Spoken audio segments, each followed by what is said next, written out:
अदन की खाड़ी में जहाज पर हमला, नौसेना ने की जवाबी कार्यवाही। अरब सागर में अदन की खाड़ी में मर्चेंट शिप पर हमले थमने का नाम नहीं ले रहे हैं। इसी कड़ी में एक बार फिर जहाज पर ड्रोन अटैक किया गया, जिसके चलते जहाज में आग लग गई। हालांकि समय रहते आग पर काबू पा लिया गया। जहाज पर मार्शल आइलैंड का फ्लैग लगा हुआ था। भारतीय नौसेना से बताया गया कि हमला रात को करीब 11:11 पर हुआ था। जहाज पर कुल 22 क्रू मेंबर सवार थे, जिसमें 9 भारतीय भी थे। हमले में किसी को नुकसान नहीं पहुंचा है। भारत की नौसेना ने वॉरशिप विशाखापट्टनम को मदद करने के लिए भेजा था। समुद्र में जहाजों पर हूतियों और समुद्री लिटोरों के हमले का असर भारत पर भी पड़ रहा है। दोनों गुटों ने कई बार भारत आ रहे जहाजों को निशाना बनाया है। भारतीय नौसेना के एक बयान के अनुसार INS विशाखापट्टनम, जो अदन की खाड़ी में समुद्री डकैती रोधी गश्त कर रहा था, उसने बुधवार रात 11:11 पर ड्रोन हमले के बाद मार्शल द्वीप के ध्वज वाले MV गैनको पिकार्डी जहाज के एक इमरजेंसी कॉल पर तुरंत कार्यवाही करते हुए मदद की।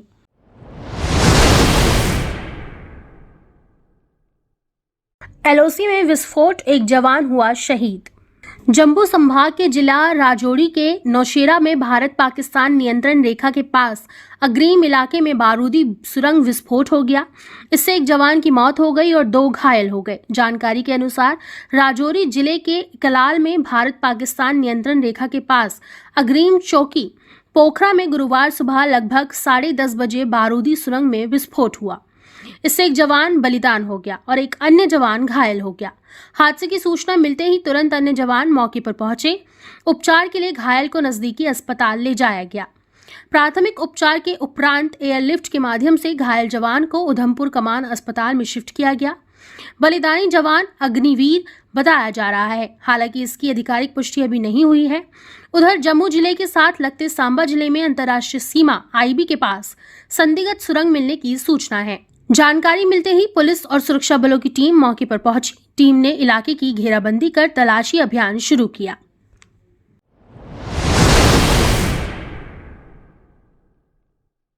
मुख्यमंत्री योगी आदित्यनाथ की अध्यक्षता में बृहस्पतिवार को हुई कैबिनेट बैठक में सरकार ने गन्ना किसानों को बड़ा तोहफा दिया है। कैबिनेट ने गन्ना मूल्य में 20 रुपए प्रति क्विंटल की वृद्धि को मंजूरी दे दी है। इसके तहत गन्ने की तीनों ही किस्मों में 20 रुपए प्रति क्विंटल की वृद्धि की गई है।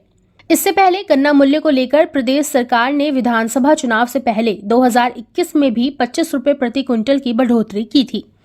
वर्तमान में सामान्य गन्ने का मूल्य 340 रुपए प्रति क्विंटल और अगेती प्रजापति के गन्ने का मूल्य 350 रुपए प्रति क्विंटल है।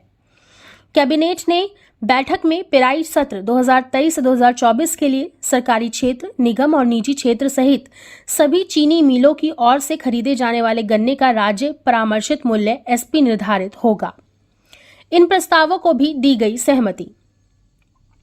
योगी कैबिनेट ने सेमीकंडक्टर नीति को भी मंजूरी दे दी है। चौरी चौरा के नाम पर होगा मुंडेरा नगर पंचायत का नाम।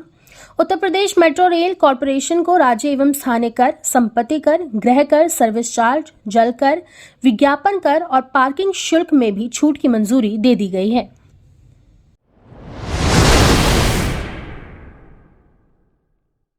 ठंड और कोहरे से यातायात प्रभावित।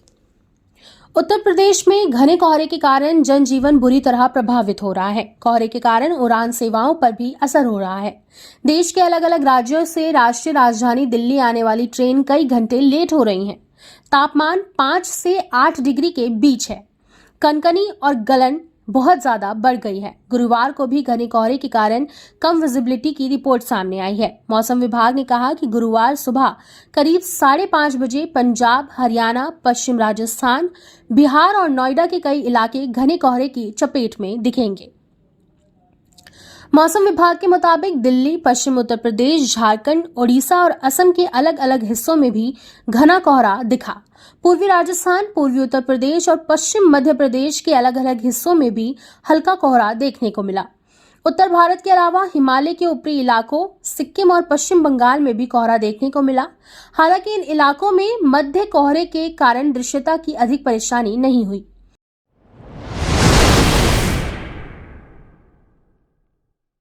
कोरोना और इसके नए वेरिएंट्स पिछले 4 सालों से वैश्विक स्तर पर स्वास्थ्य समस्याओं को बढ़ाते आ रहे हैं। साल 2019 के अंत से शुरू हुई कोरोना महामारी अभी भी थमने का नाम नहीं ले रही है। इन दिनों ओमिक्रॉन नाम के नए वेरिएंट JN1 के कारण कई देशों में संक्रमण के मामले बढ़ते हुए देखे जा रहे हैं। भारत में भी इस वेरिएंट के कारण दैनिक संक्रमण के साथ कोरोना के एक्टिव केस बढ़े हैं। हालांकि अब इसमें सुधार देखा जा रहा है। सिंगापुर, अमेरिका सहित कई देशों में अब भी स्थिति काफी चुनौतीपूर्ण बनी हुई है। इस संबंध में प्रकाशित एक मेडिकल रिपोर्ट में कोविड एक्सपर्ट डेविड स्ट्रेन कहते हैं, महामारी की शुरुआत में रिपोर्ट किए गए लक्षण मुख्य रूप से गंध और स्वाद की हानि वाले थे। चूंकि कोविड-19 एक श्वास संबंधी बीमारी है, इसलिए इसके कारण आमतौर पर सांस लेने में तकलीफ और खांसी भी होती रहती है। शोध से पता चला है कि केवल 6 से 7% ओमिक्रॉन इसके वेरिएंट से संक्रमित लोग में गंध या स्वाद की क्षमता कम होने जैसे लक्षण देखे गए हैं। डेविड स्ट्रेन बताते हैं कि अब मरीजों में दस्त या सिरदर्द होने की समस्या अधिक देखी जा रही है।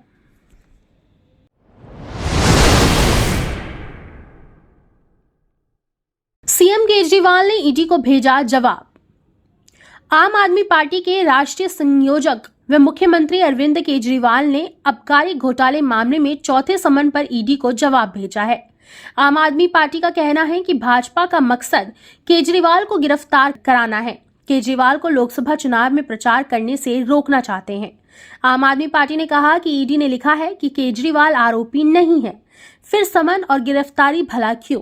भ्रष्ट नेता भाजपा में चले जाते हैं, उनके मामले बंद कर दिए जाते हैं।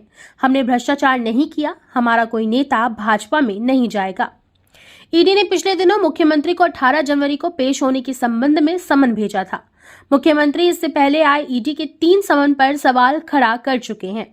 उन्होंने तीनों बार ईडी को लिखित में जवाब भेजकर उसके समन को गैर कानूनी करार दिया। उन्होंने तीनों बार कहा कि ईडी के समन में उनको तलब करने का कारण स्पष्ट नहीं है।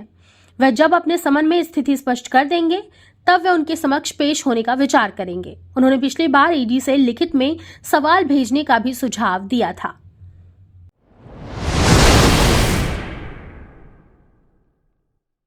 राम मंदिर पर स्मारक डाक टिकट जारी। प्रधानमंत्री नरेंद्र मोदी 22 जनवरी को रामलला की प्रतिमा स्थापना और मंदिर की प्राण प्रतिष्ठा समारोह में शामिल होंगे। 11 दिनों का विशेष अनुष्ठान कर रहे पीएम मोदी ने आज राम मंदिर से जुड़े कार्यक्रमों की श्रृंखला में डाक टिकट जारी किया है। उन्होंने श्री राम पर जारी टिकटों की पुस्तक भी रिलीज की है।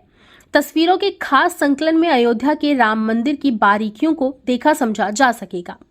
श्री राम जन्मभूमि मंदिर पर स्मारक डाक टिकट और दुनिया भर में भगवान राम पर जारी टिकटों की यह पुस्तक डाक विभाग ने तैयार की है।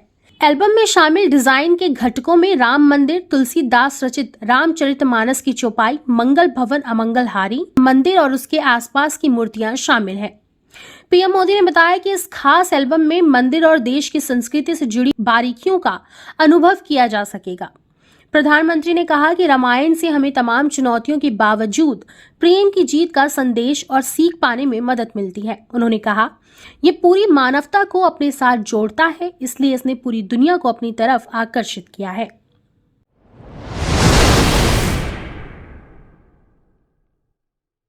ज्ञानवापी परिसर स्थित सील वजूखाना की सफाई पर गुरुवार को फैसला आ गया है। वजूखाने की सफाई 20 जनवरी को होगी। इस सिलसिले में जिला प्रशासन ने गुरुवार को हिंदू और मुस्लिम पक्ष के लोगों की बैठक बुलाई थी। सुप्रीम कोर्ट के आदेश के अनुसार वाराणसी के ज्ञानवापी स्थित सील वजूखाना की सफाई 20 जनवरी यानी शनिवार को होगी। इसके लिए सुबह 9 बजे से 11 बजे तक का समय निर्धारित किया गया है। गुरुवार को जिलाधिकारी एस राजलिंगम की अध्यक्षता में हिंदू पक्ष, अंजुमन इंतजामिया, मस्जिद कमेटी और पुलिस अफसरों की बैठक में लिया गया। श्री काशी विश्वनाथ धाम में हुई बैठक में निर्णय लिया गया कि सुप्रीम कोर्ट के आदेश अनुसार दोनों पक्ष के 2-2 प्रतिनिधि सील वजूखाना की सफाई के दौरान मौजूद रहेंगे।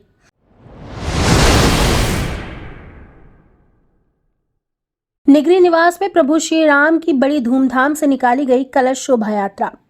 22 जनवरी को होने वाले प्राण प्रतिष्ठा समारोह के लिए रामनगरी को सजाया जा रहा है। वहीं देश ही नहीं बल्कि पूरी दुनिया में भी राम मंदिर के अभिषेक समारोह को लेकर उत्साह है। इसी को लेकर निगरी निवास, महुआ गांव, हार्दी, पापल कटाई आदि गांव के ग्रामीण प्रभु श्री राम लला की झांकी सजाकर रथ पर सवार प्रभु श्री राम के जयकारे लगाते हुए कलश यात्रा निकाल रहे हैं। बता दें कि यात्रा निवास शिव मंदिर से चलकर अहमा टोला होते हुए फूलमती माता के मंदिर निगरी मुख्य चौराहा से शिव मंदिर पहुंची, जहां पूजा अर्चना की गई।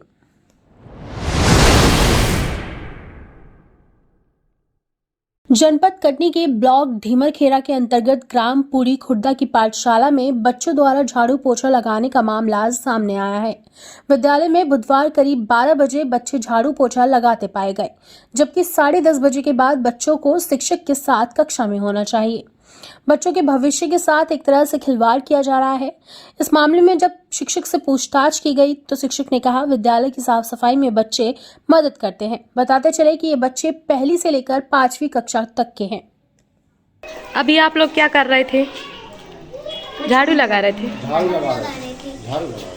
और अभी हम आए यहाँ पे स्कूल में, आपके स्कूल में, तो बच्चे झाड़ू लगा रहे थे। सर कभी कभी तो लड़के करते हैं, हम भी करते हैं, सहयोग करते हैं बच्चों का, ऐसा नहीं है, तभी तो बच्चे हमारे पीछे लगते हैं सर। वो ज़्यादा ना वही 8-9 साल के बच्चे हैं। उसी कक्षा के लड़के, उसी कक्षा के लड़के हैं, वही कक्षा है सर, तो अपनी कक्षा में बच्चे लगाते हैं सर।